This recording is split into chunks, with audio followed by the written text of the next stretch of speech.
Hi, Lynn Lyons. Thanks so much for joining us here on the Science of Psychotherapy podcast. So great to meet you. Oh, I am delighted to be here. Thanks for having me. And wonderful to see you again, Lynn. It's been like a couple of years, for goodness sake. Yes. Hi, Richard. It's nice to see you. Even though we're seeing each other virtually, it's nice to see your face. There you go. There you go. But I've known you for quite a while through attending the Milton Erickson That's right. conferences, and we all sit around and have a lot of fun. So we do. Yes. which is great. We've had some really fun dinners together, and it really is. Everybody thinks that we're there because we're trying to teach people things, but we're really just there because we like to hang out. Yeah, which is actually a great reason why we need to get back to going to live, face-to-face conferences. But I agree. But we're not here to talk about conferences today. We're here to talk about we want to get in nice and early on this fabulous new book that's coming out.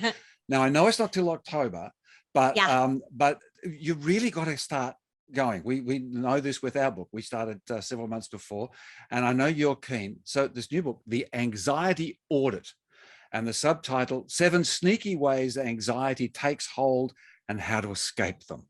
Yep, that's it. Now, this is a fabulous thing. So let's just ask the sort of the standard, slightly expected problem. What led to writing this? What was the build up, and what brought you into this frame of spending all that time to put this down on paper? So it is actually a little bit interesting story, because I was writing another book. I had agreed during COVID to write another book, which maybe I'll write someday. But boy, it was like pulling teeth, that other book.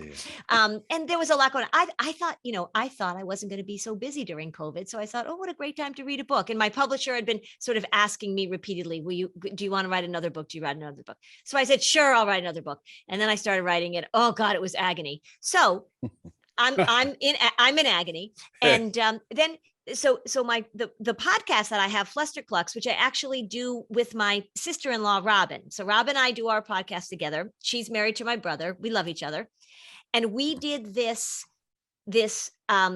program, this training really for our podcast listeners, called the Anxiety Audit, because people were really struggling. And Robin was saying, Robin's not a therapist. She's actually like this travel professional extraordinaire. But she was saying, people don't even know what anxiety is. Everybody's talking about anxiety. Don't even know what it is. So we did this program. People could join in, I don't know, it was like 2.5 hours or something. And then I said, this book I'm writing is agony. And she said, well, why don't you turn our course into a book? How hard could that be? Right? She's never written a book before. She's like, how hard could that be? Yeah. So I thought that was a better idea at the time. Less agony. Yeah. Less agony. And I think it was less agony, but also the topic, I think, was more relevant to what we're dealing with now, because all we're hearing is everybody's anxious, everybody's anxious, everybody's anxious. Well, what does that mean? And how do you know there are these patterns that show up? So this is really a book it's not a book for professionals. It's a book for everybody that has felt anxious over the last several years, which is everybody. So it was just a better book to write now. And so that's how it sort of evolved. Okay, wonderful. So are we able to sort of dive in and maybe just have a sneak peek at some of these 7 sneaky ways? Sure. So some of them are very familiar cognitive patterns, and they're things that I talk about all the time. But the first big one is the repetitive negative thinking, which is we look at worrying and then ruminating, depending on which direction you go, and how people perseverate, how they get caught up in ruminating. I talk a lot about the work of Susan Nolan Hoaxman, how she really looked at ruminating as one of the lead-ins to depression, particularly for women, because honestly, I think probably the demographic for this book is probably going to be more women than men, just the way that it goes. But repetitive negative thinking, how do we get caught in things? So I the first chapter is really diving into that whole thing. And then go from there. I talk about catastrophizing, how family influences of being catastrophic. I was raised by an Irish Catholic mother, Kathleen Marie Murphy. She's she's a Reformed Irish Catholic, but she's still angry, but how her family was really catastrophic. How it was always, they had an expression in their family, too much laughing turns to crying, which is just great. So I talk about being catastrophic, thinking catastrophically, predicting parenting catastrophically. I talk about irritability as just this low grade sort of, things aren't going the way I need to go. How do we deal with that? Gosh, I should remember all seven of them off the top of my head. Well, let's wander around. We've got a beautiful start. I mean, one of the interesting things that just immediately comes to my mind, and talk a little bit more about just this thing of anxiety, because I mean, what I was thinking, well, rumination, is a great problem. But if you're ruminating about the past, tends to create a depressive type of state. That's right. But it's ruminating about the future that brings up this anxiety. So how much of the, what's the time frame, the anxiety to present, to past, to future? What's the framework there?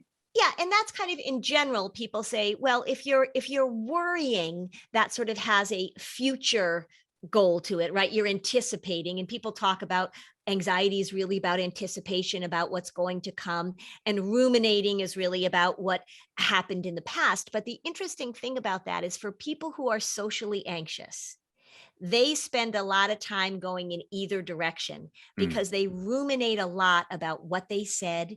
Did they say the wrong thing? Did they offend somebody? They try and use their past experiences to sort of predict what's going to happen in the future. So people who are socially anxious they'll go in either direction. And then the other thing too is and I don't talk too much specifically about this, but if we know we've got this obsessive compulsive stuff going on, they're really big at ruminating and making decisions. And did they make the right decision? And was it the wrong decision? And the really important thing about rumination is that people who do it all the time, do it a lot, for one, they feel like they're problem solving. They feel like they're doing good work, right? They feel like they're really, they're, and the other thing about ruminators is that a lot of therapy actually, and a lot of people think that therapy should be just this one long rumination process. So that when you go into therapy, you should spend a lot of time talking about what already happened, going over what already happened, trying to understand what already happened. And so people who are anxious, even though we know rumination is absolutely that risk factor for depression, but actually so is anxiety a risk factor for depression. I will see this ruminative pattern. Parents do it a lot. It's just so common in the people that I work with. So you spoke about family traits. How much of this is a learned behavior, and how much is like just personality?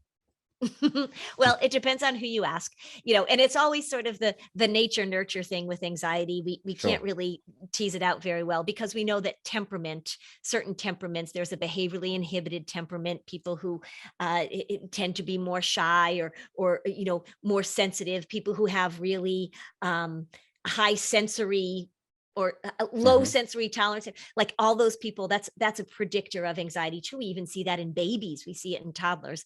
But there is undeniably a very strong modeling of this. And a lot of the research shows that. And the way that we can be optimistic about that is that when we do things preventatively to work with the parents, we can really, we can really prevent, we can really take the anxiety train and have it go on to a different track.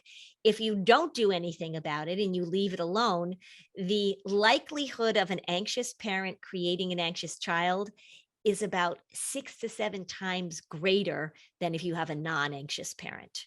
So it's there, and it's that combination of factors, but we definitely see the modeling. It's there. It was interesting. I was just wandering around in our local public park area, and lots of kids, and there were about 4 or 5 kids, I don't know, about 9 or so, and they were sort of skittling along and running things. And there was there was just this voice came out, and I thought, my God, who is that talking? And I realized it was one of the little kids. And she said, "Oh, now you shouldn't run, Betty, because you know that if you run, that could be doing that."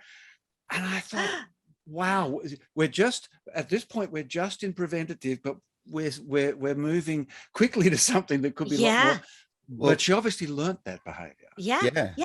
Yeah. So there's an interesting question, where do we go from something that's adaptive, where we're looking out for things and become maladaptive? Where's that? What's that threshold look like? Yes, it's different from the kid who's actually fallen over saying, "Don't run because I've experienced," which is more of a trauma thing. Interesting. Right. Yeah. So when we're looking at when is it helpful, and this is such an important thing. When I was telling you before we started recording that I spent my day talking to high school students and middle school students. And the thing that I really wanted to emphasize with them over and over again is that it is normal for human beings to worry. It is normal for them to be anxious. We are designed that way because it keeps us alive. So to think that you're not going to feel this way, to think that you're going to go through life without having worry and anxiety is silly. And I think actually we've done a lot of harm with young people in terms of pathologizing a lot of what is really a normal part of human experience. That's a whole nother rant that we can get into if you want to. But so when do we know that it's problematic is when it's interfering with what we would consider normal developmental things. So you've got this little group of kids and they're running, and one of them saying like, "Hey, you're too high on the monkey bars," or this or that. And then we've got another child who you perhaps could notice who is not going to engage at all. And that child is going to hang back. That child isn't even going to get on the monkey bars. That child is not even going to go to the park. That child is so worried about something bad happening that they begin to restrict and avoid. And the problem with adults that do this, who are modeling it for children, is that becomes the go-to strategy, and it's a strategy that works like a charm. If you avoid, you don't feel this way, so it gets reinforced very quickly and very powerfully in families. Yes, it's sort of like this great difficulty of how much risk do you allow your children go through in order to learn risk? I mean, someone was saying, I don't want them to make the same mistakes I did. And I said, but how did you learn? Well, of course you don't want to, but they're going to. Yeah. Well, and I think that's, I'm very big on talking about the skills that I want to teach. So when people come to see me, I'm very focused on what are the skills. And one of the biggest skills when I'm talking to adults and to kids too, it's the ability to assess reasonable risk. And when you don't allow that to happen, you don't learn, and kids don't have the ability to assess reasonable risk. And then when they're off on their own, they've got no template for that. They've had no practice for that. It's the same with emotions, right? So if you don't ever let a child feel distress, how do they know that you can feel really distressed and then feel better later? If you never get your heart broken, how do you know that a broken heart heals? If you never, if somebody says, well, I'm never going to get a pet because I just can't bear the pain of losing a pet. Well, then how do you know that loving a pet is wonderful, and then you lose a pet, and then you can mourn that pet? I mean, it's all helping kids and helping adults to move through the processes of all these emotions. But aren't we immersed in a overly exaggerated safety culture where we do want to avoid anything that hurts? Yes. Yeah. Absolutely. Yeah. And this is why I am so loud and so adamant about the elimination culture, is what I call it, is that how do we figure out how to get rid of, right? So can we self-medicate? Can we medicate? Can we distract? Can we avoid? The most popular things that people learn for anxiety are distraction, avoidance, and calming down. Those are the most popular things that they're taught.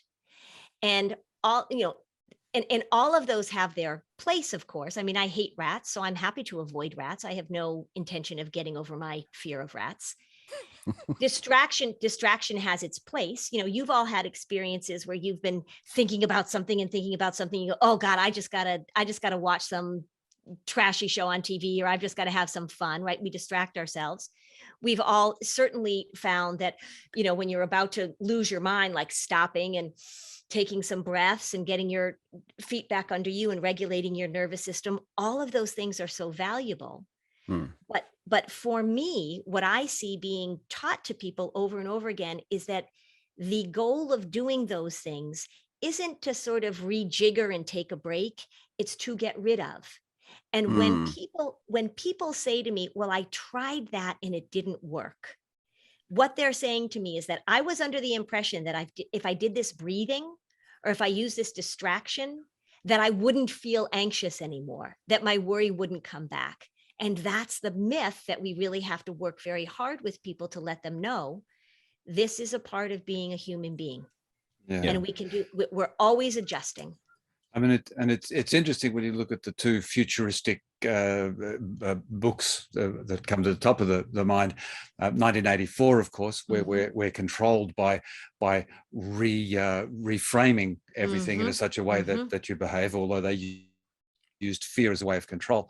But Aldous Huxley's Brave New World, where we just learn how to modify everything, and this idea that a harmonious life is this very placid, nothing happening life, where we learn that harmony is the flow between, as we know with Dan Siegel, the flow between chaos and rigidity, and we talk about that in our book as well.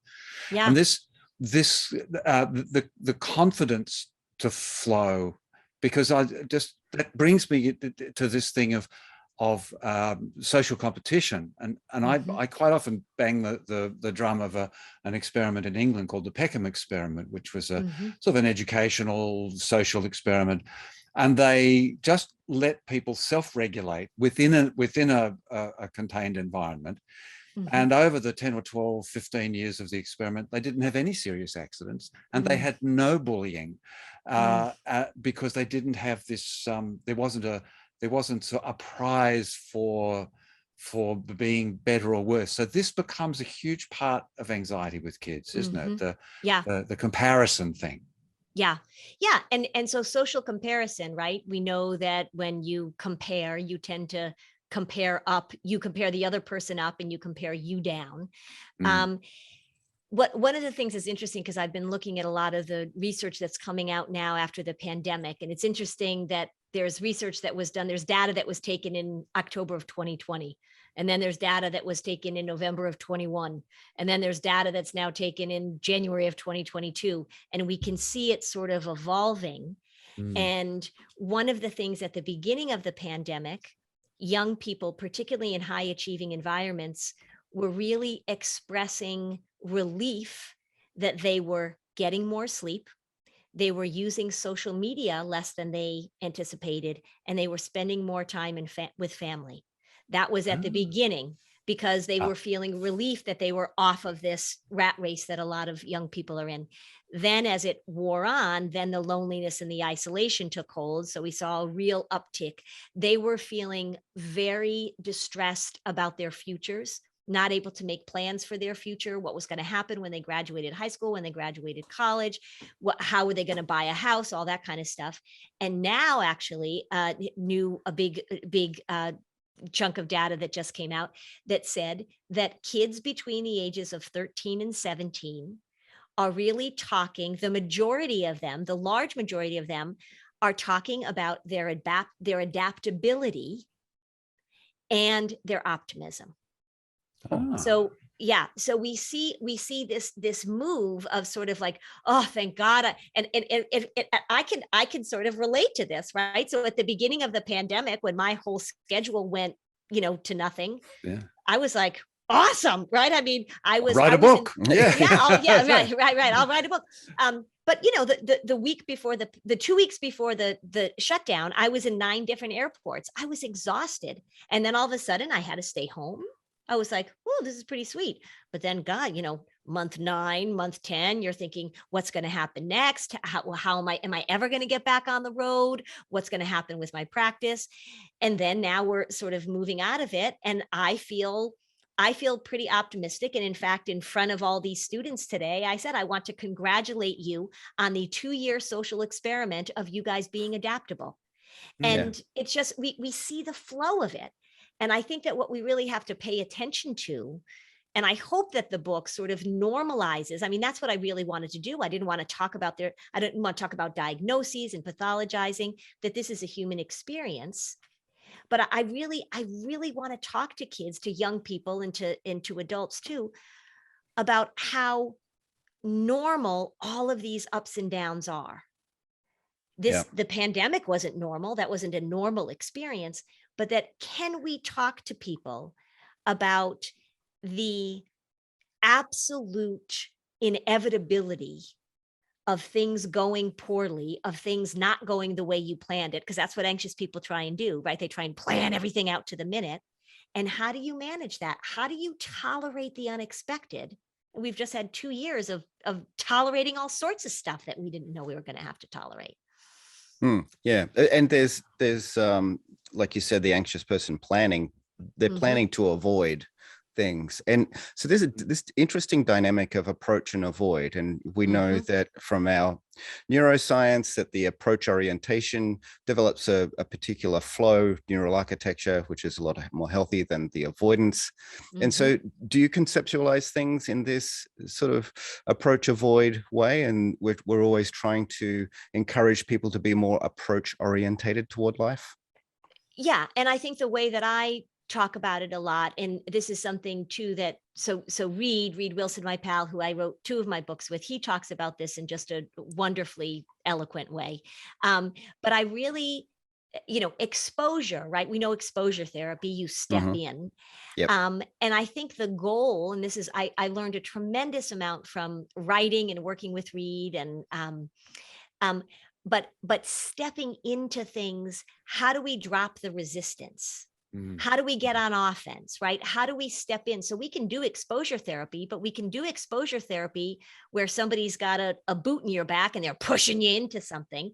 And I think a lot of people think, well, the way you get over anxiety is that we just have to force kids to do it, or you have to force yourself to do it. And if we can add that extra element of sort of that approach mindset, that step in mindset, that get on offense mindset, then we're dropping the resistance. Yeah. So that I talk about that all the time. And how do we help people get interested and excited about what they're moving toward, knowing that it's going to be uncomfortable? And how do we make it kind of a game that they're playing with themselves? Yeah, absolutely. Which is what we talk a lot about curiosity. Curiosity, yeah. And, that's right. And I've been trying to, again, I know you feel this as well. After a while, you've sort of been banging a drum, and you think, but this idea of play as a curiosity rather than as a thing, because I'm curious for the things that I can hit unexpectedly. Yes. And making unexpectedness a delight, as a pleasure, right?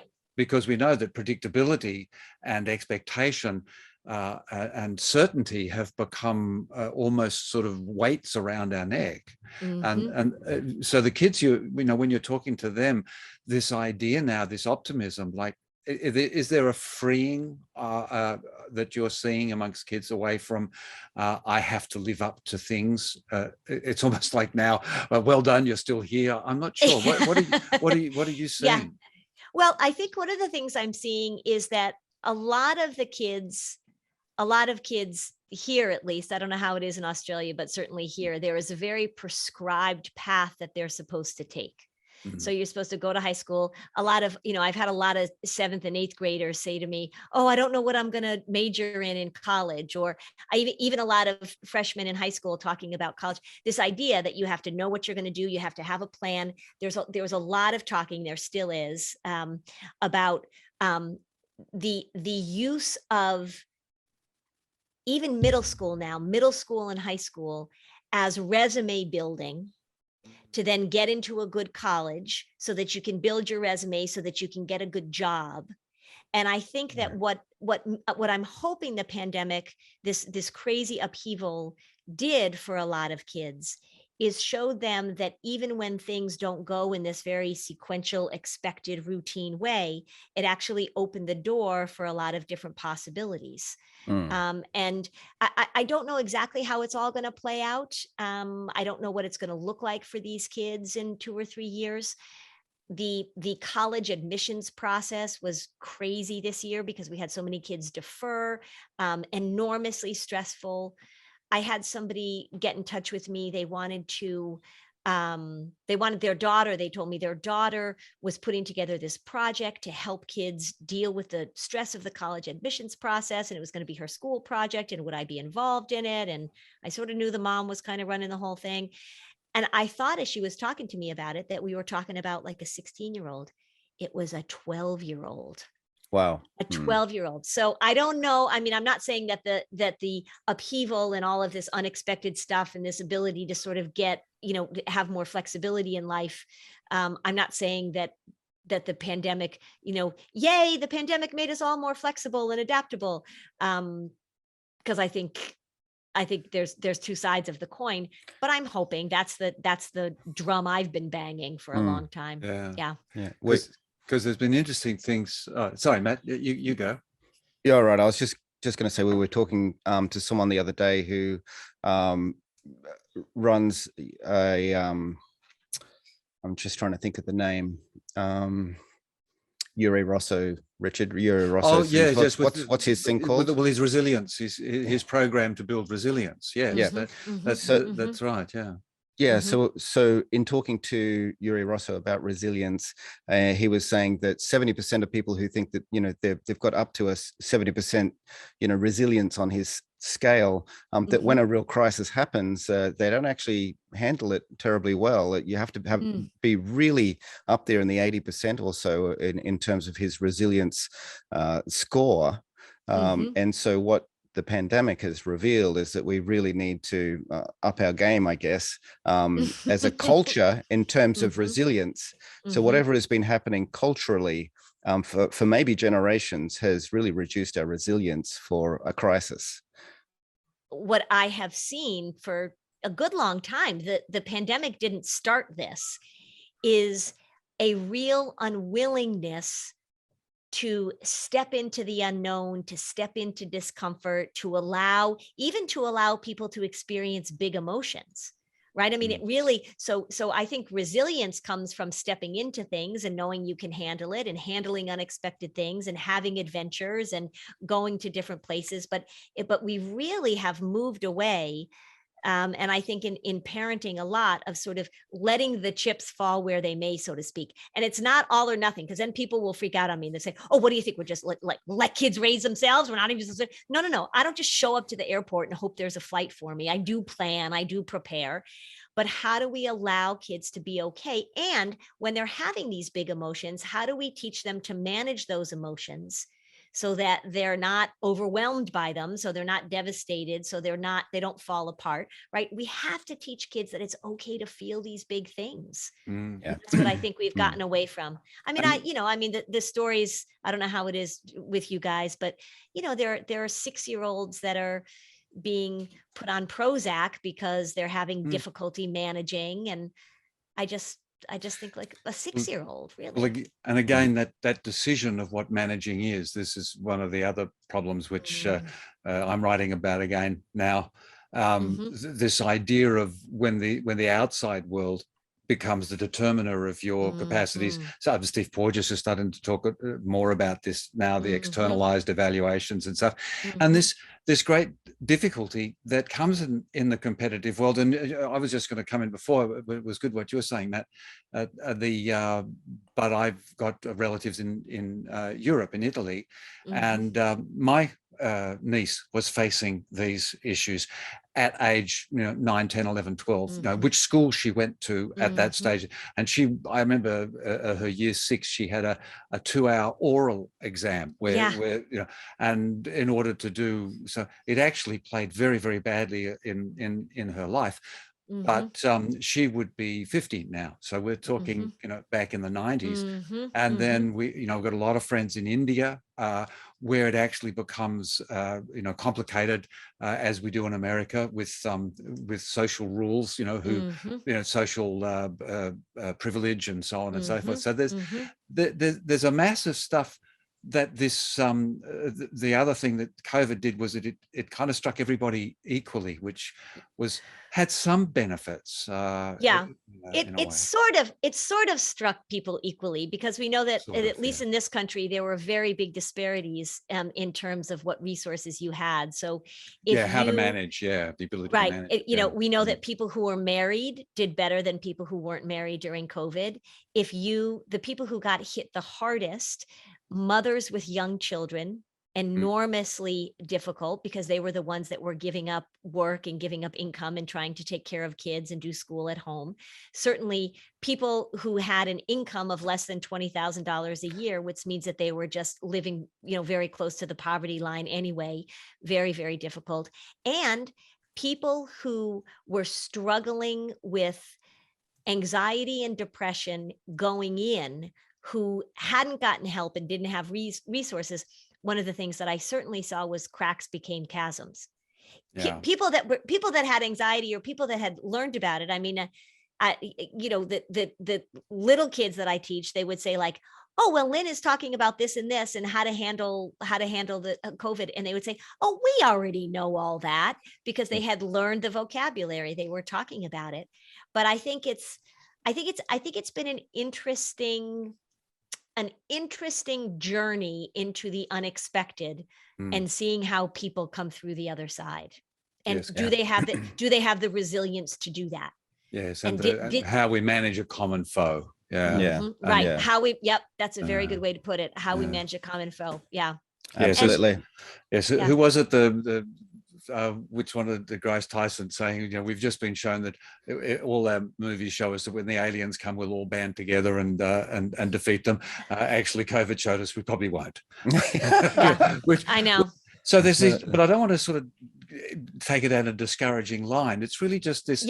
Because as we sort of come to a bit of a wrap up, we want to just wrap up here on the escapes. That wonderful thing, how to escape this, how to shift, how to not be engaged in it.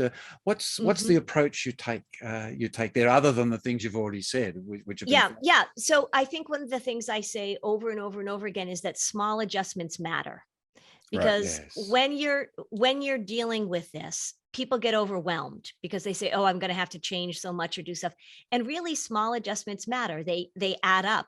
I tell a story in the first chapter how I was my husband and I were driving to go hiking, and a weird thing happened with the car, and I almost died, but I didn't. I was fine, but it was a near miss. It's what my mom calls the close call file. You'll have to read the book to read the book to get the story. Please, I must read it. I'll be getting it. Yeah, it's a cliffhanger. But what I talked about is that so as I'm hiking, because this was on the way to a hike, I knew as I hiked up the mountain, I knew I was going to replay this near miss over and over and over again. I knew my brain was going to do it. And my goal was that when the thought popped up, when I started what ifing, when I started saying, "Oh no, if, how did that happen?" I was just going to shift back. I was just going to adjust back. So that's a huge thing that I talk about all the time. Small adjustments matter.